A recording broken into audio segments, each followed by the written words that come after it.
Hello, this is Gregor from Scottish Reading ASMR. Going to be reading chapters 6 to 10 of Rage by Richard Bachman, aka Stephen King. Carrying on from the last video, I want to say that there's been some really lovely comments in there as well, and I very much appreciate it. I've got a new mic thing now, so check it out.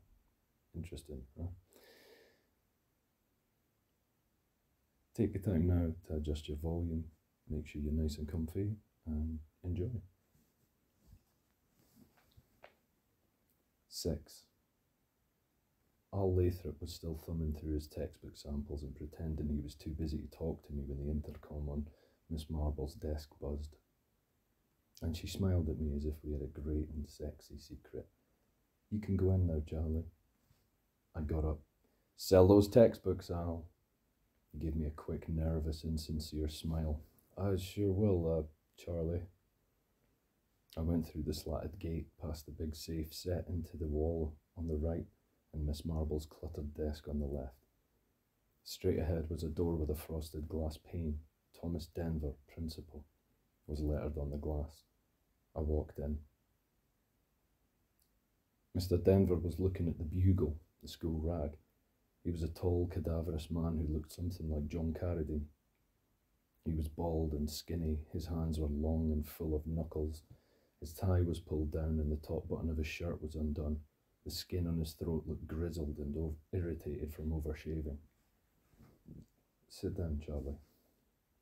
I sat down and folded my hands. I'm a great old hand folder. It's a trick I picked up from my father. Through the window behind Mr. Denver I could see the lawn, but not the fearless way it grew right up to the building. I was too high, and it was too bad. It might have helped, like a nightlight when you were small. Mr. Denver put the Bugle down and leaned back in his chair. "Kind of hard to see that way, isn't it?" he grunted. Mr. Denver was a crackerjack grunter. If there was a national grunting bee, I would put all my money on Mr. Denver. I brushed my hair away from my eyes. There was a picture of Mr. Denver's family on his desk, which was even more cluttered than Miss Marble's. The family looked well fed and well adjusted. His wife was sort of porky, but the two kids were as cute as buttons and didn't look a bit like John Carradine. 2 little girls, both blonde. Don Grace has finished his report, and I've had it since last Thursday, considering his conclusions and his recommendations as carefully as I can. We all appreciate the seriousness of this matter, and I've taken the liberty of discussing the whole thing with John Carlson also. "How is he?" I asked. "Pretty well. He'll be back in a month, I should think." "Well, that's something." "It is." He blinked at me very quickly, the way lizards do. "I didn't kill him. That's something." "Yes." Mr. Denver looked at me steadily. "Do you wish you had?" "No." He leaned forward, drew his chair up to his desk, looked at me, shook his head, and began. "I'm very puzzled when I have to speak the way I'm about to speak to you, Charlie.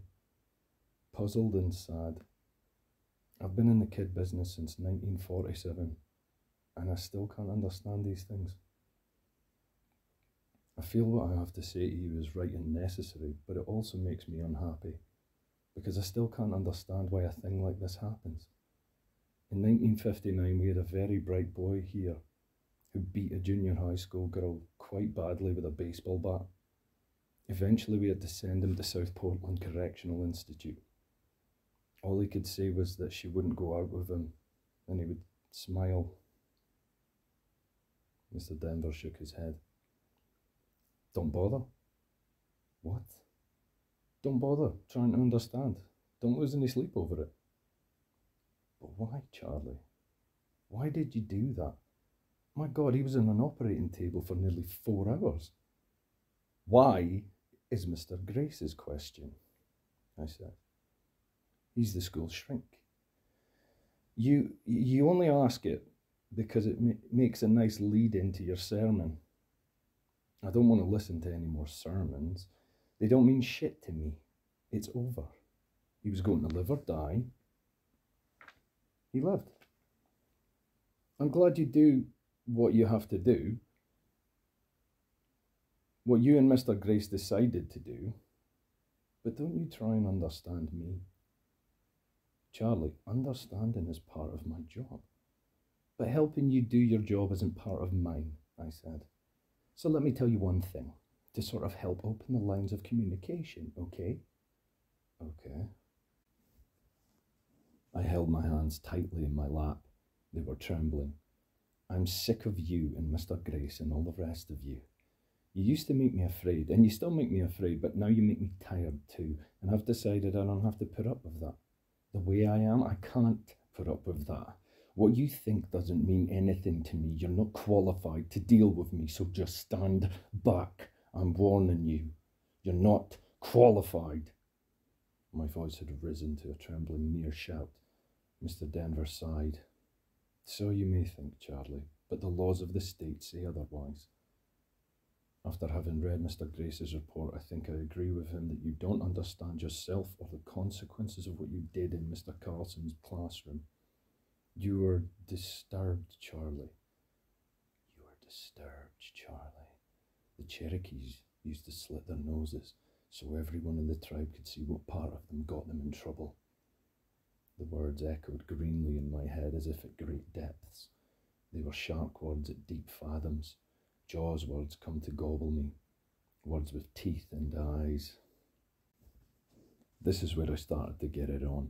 I knew it, because the same thing that happened just before I gave Mr. Carlson the business was happening now.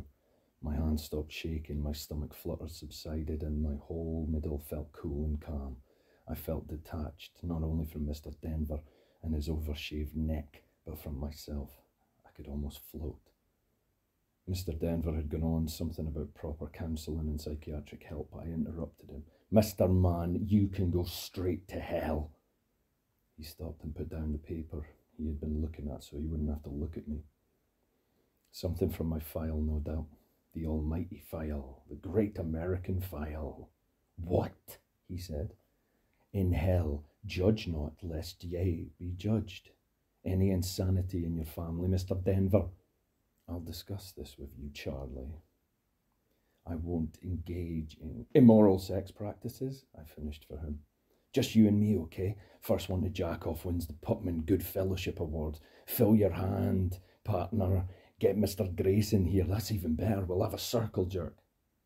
What? Don't you get the message? You have to pull it out sometime, right? You owe it to yourself, right? Everybody has to get it on. Everybody has to have someone to jack off on. You've already set yourself up as the judge of what's right for me. Devil's demon possession. Why did I hit that little girl with that ball bat? Lord, Lord, the devil made me do it. I'm so sorry. Why don't you admit it? You get a kick out of peddling my flesh. I'm the best thing that's happened to you since 1959. He was gawping at me openly. I had him by the short hair, knew it, was savagely proud of it. On the one hand, he wanted to humour me, go along with me, because after all, isn't that what you do with disturbed people? On the other hand, he was in the kid business, just like he told me in rule 1 in the kid business. Don't let him give you no lip. Be fast with the command and the snappy comeback. Charlie, don't bother. I'm trying to tell you I'm tired of being masturbated on. Be a man, for God's sake, Mr. Denver. And if you can't be a man, at least pull up your pants and be a principal. Shut up, he grunted. His face had gone bright red. You're just pretty damn lucky you live in a progressive state and go to a progressive school, young man. You know where you'd be otherwise, peddling your papers in a reformatory somewhere, serving a term for criminal assault. I'm not sure you don't belong there anyway. You... Thank you, I said. He stared at me, his angry blue eyes fixed on mine. For treating me like a human being, even if I had to piss you off to do it. That's real progress. I crossed my legs, being nonchalant. Want to talk about the panty raid you made the scene at while you were at the Big U learning the kid business? Your mouth is filthy, he said deliberately. And so is your mind. Fuck you, I said and laughed at him. He went an even deeper shade of scarlet and stood up. He reached slowly over the desk, slowly, as if he needed oiling, and bunched the shoulder of my shirt in his hand. You show some respect, he said. He had really blown his cool and was not even bothering to use that really first-class grunt. "You rotten little punk, you show me some respect." "I could show you my ass and you'd kiss it," I said. "Go on and tell me about the panty raids. You'll feel better. Throw us your panties, throw us your panties." He let go of me, holding his hand away from his body as if a rabid dog had just pooped in it. "Get out," he said hoarsely. "Get your books, turn them in here, and then get out. Your expulsion and transfer to Greenmantle Academy is effective as of Monday. I'll talk to your parents on the telephone. Now get out. I don't want to have to look at you." I got up, unbuttoned the two bottom buttons of my shirt, pulled the tail out on one side, and unzipped my fly. Before he could move, I tore open the door and staggered into the outer office. Miss Marble and Al Lathrop were conferring at their desk, and they both looked up and winced when they saw me. They had obviously both been playing the great American parlour game of "we don't really hear them, do we?" "You better get to him," I panted. "We were sitting there talking about panty raids and he just jumped over his desk and tried to rape me." I pushed him over the edge. No mean feat, considering he'd been in the kid business for 29 years and was probably only 10 away from getting his gold key to the downstairs crapper. He lunged at me through the door. I danced away from him and he stood there looking furious, silly and guilty all at once. "Get somebody to take care of him," I said. "He'll be sweeter after he gets it out of his system." I looked at Mr. Denver, winked and whispered, "Throw us your panties, right?" Then I pushed out through the slatted rail and walked slowly out the office door, buttoning my shirt and tucking it in, zipping my fly. There was plenty of time for him to say something, but he didn't say a word. That's when it really got rolling, because all at once I knew he couldn't say a word. He was great at announcing the day's hot lunch over the intercom, but this was a different thing, joyously different. I had confronted him with exactly what he said was wrong with me, and he hadn't been able to cope with that. Maybe he expected us to smile and shake hands and conclude my 7 1/2 semester stay at Placerville High with a literary critique of the Bugle. But in spite of everything, Mr. Carlson and all the rest, he hadn't really expected any irrational act. Those things were all meant for the closet, rolled up beside those nasty magazines you never show your wife. He was standing back there, vocal cords frozen, not a word left in his mind to say. None of his instructors in dealing with the disturbed child, Ed B-211, had ever told him he might someday have to deal with a student who would attack him on a personal level. And pretty quick he was going to be mad. That made him dangerous. Who knew better than me? I was going to have to protect myself. I was ready, and had been ever since I decided that people might, just might, mind you, be following me around and checking up. I gave him every chance. I waited for him to charge out and grab me all the way to the staircase. I didn't want salvation. I was either past that point or never reached it. All I wanted was recognition. Or maybe for someone to draw a yellow plague circle around my feet. He didn't come out, and when he didn't, I went ahead and got it on. 7. I went down the staircase whistling. I felt wonderful. Things happen that way sometimes. When everything is at its worst, your mind just throws it all in the wastebasket and goes to Florida for a little while. There's a sudden electric what the hell glow as you stand there looking back over your shoulder at the bridge you just burned down. A girl I didn't know passed me on the second floor landing, a pimply, ugly girl wearing big horn-rimmed glasses and carrying a clutch of secretarial-type books. On impulse, I turned around and looked after her. Yes, yes. From the back, she might have been Miss America. It was wonderful. 8. The first floor hall was deserted. Not a soul coming or going. The only sound was the hive drone, the sound that makes all the schoolhouses the same, modern and glass-walled or ancient and stinking of floor varnish. Lockers stood in silent sentinel rows with a break here and there to make room for a drinking fountain or a classroom door.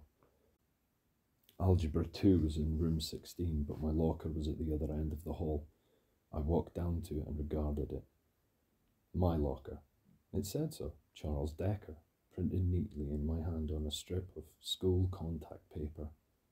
Each September during the first homeroom period, came the handing out of the blank contact strips. We lettered carefully, and during the 2-minute break between homeroom and the first class of the new year, we pasted them on. The ritual was as old and as holy as First Communion. On the first day of my sophomore year, Joe McKennedy walked up to me through the crowded hall with his contact strip pasted on his forehead and a big shit-eating grin pasted on his mouth. Hundreds of horrified freshmen, each with a little yellow name tag pinned on his or her shirt or blouse, turned to look at this sacrilege. I almost broke my balls laughing. Of course he got detention for it, but it made my day. When I think back on it, I guess it made my year. And there I was, right between Roseanne Debbins and Carla Dench, who doused herself in rosewater every morning, which had been no great help in keeping my breakfast where it belonged during the last semester. But all of that was behind me now. Grey locker, 5 feet high, padlocked. The padlocks were handed out at the beginning of the year along with the contact strips. Titus, the padlock proclaimed itself. Lock me, unlock me, I am Titus, the helpful padlock. Titus, you old cover, I whispered. Titus, you old cock-knocker. I reached for Titus, and it seemed to me that my hand stretched to it across 1,000 miles, a hand on the end of a plastic arm that elongated painlessly and nervelessly. The numbered surface of Titus's black face looked at me blandly, not condemning, but certainly not approving. No, not that. And I shut my eyes for a moment, my body wrenched through a shudder pulled by invisible, involuntary, opposing hands. And when I opened my eyes again, Titus was in my grasp. The chasm had closed. The combination on high school locks are simple. Mine was 6 to the left, 30 right, and 2 turns back to 0. Titus was known more for his strength and his intellect. The lock snapped up and I had him in my hand. I clutched him tightly, making no move to open the locker door. Up the hall, Mr. Johnson was saying, and the Hessians, who were paid mercenaries, weren't any too anxious to fight, especially in a countryside where the opportunities for plunder over and above the agreed-upon wages. Hessian, I whispered to Titus. I carried him down to the first wastebasket and dropped him in. He looked up at me innocently from a litter of discarded homework papers and old sandwich bags. But remember that the Hessians, as far as the Continental Army knew, were formidable German killing machines. I bent down, picked him up and put him in my breast pocket, where he made a bulge about the size of a pack of cigarettes. Keep in mind, Titus, you old killing machine, I said, and went back to my locker. I swung it open. Crumpled up in a sweaty ball at the bottom was my gym uniform. Old lunch bags, candy wrappers, a month-old apple core that was browning nicely, and a pair of ratty black sneakers. My red nylon jacket was hung on the coat hook, and on the shelf above that were my textbooks, all but Algebra 2. Civics, American government, French stories and fables, and health. That happy senior gut course, a red modern book with a high school girl and boy on the cover and a section on venereal disease neatly clipped by unanimous vote of the school committee. I started to get it on, beginning with the health book, sold to the school by none other than good old Al Lathrop, I hoped and trusted. I took it out, opened it somewhere between the building blocks of nutrition and swimming rules for fun and safety, and ripped it in 2. It came easy. They all came easy except for civics, which was a tough old silver Burdett text circa 1946. I threw all the pieces into the bottom of the locker. The only thing left up top was my slide rule, which I snapped in 2, a picture of Raquel Welch taped to the back wall, I let it stay, and the box of shells that had been behind my books. I picked that up and looked at it. The box had originally held Winchester .22 long rifle shells, but it didn't anymore. I put the other shells in it, the ones from the desk drawer in my father's study. There's a deer head mounted on the wall in his study, and it stared down at me with its glassy, too alive eyes as I took the shells and the gun, but it didn't let it bother me. It wasn't the one that he'd gotten on the hunting trip when I was 9. The pistol had been in another drawer, behind a box of business envelopes. I doubt if he even remembered it was still there, and as a matter of fact, it wasn't. Not anymore. Now it was in the pocket of my jacket. I took it out and shoved it into my belt. I didn't feel much like a Hessian. I felt like Wild Bill Hickok. I put the shells in my pants pocket and took out my lighter. It was one of those Scripto see-through jobs. I don't smoke myself, but the lighter had kind of caught my fancy. I snapped a light to it, squatted, and set the crap in the bottom of my locker on fire. The flames licked up greedily from my gym trunks to the lunch bags and candy wrappers to the ruins of my books, carrying a sweaty, athletic smell up to me.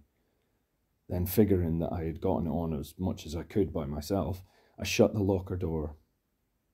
There were little vents just above where my name was contact papered on, and through them I could hear the flames whooshing upward. In a minute, little orange flecks were glaring in the darkness beyond the vents, and the grey locker paint started to crack and peel. A kid came out of Mr. Johnson's room carrying a green bathroom pass. He looked at the smoke belching merrily out of the vents in my locker, looked at me, and hurried down to the bathroom. I don't think he saw the pistol. He wasn't hurrying that fast. I started down to room 16. I paused just as I got there, my hand on the doorknob, looking back. The smoke was really pouring out of the vents now, and a dark, sooty stain was spreading up from the front of my locker. The contact paper had turned brown. You couldn't see the letters that made my name anymore. I don't think there was anything in my brain right then except the usual background static, the kind you get on your radio when it's turned up all the way and tuned into no station at all. My brain had checked to the power, so to speak. The little guy wearing the Napoleon hat inside was showing aces and betting them. I turned back to room 16 and opened the door. I was hoping, but I didn't know what. 9. So you understand that when we increase the number of variables, the axioms themselves never change. For example, Mrs. Underwood looked up alertly, pushing the harlequin glasses up on her nose. Do you have an office pass, Mr. Decker? Yes, I said, and took the pistol out of my belt. I wasn't even sure it was loaded until it went off. I shot her in the head. Mrs. Underwood never knew what hit her, I'm sure. She fell sideways onto her desk and then rolled onto the floor, and that expectant expression never left her face. And the meat impact, between the impact and the darkness, there's only barren instant replay that shows nothing new. I shot her. She fell, and there was an indescribable moment of silence, an infinite duration of time, and we all stepped back, watching the ball go around and around, ticking, bouncing, lighting for an instant, going on, heads and tails, red and black, odd and even. I think that moment ended. I really do. But sometimes in the dark, I think that hideous random moment is still going on, that the wheel is even yet in spin, and I dreamed all the rest. What must it be like for a suicide coming down from a high ledge? I'm sure it must be a very sane feeling. That's probably why they scream all the way down.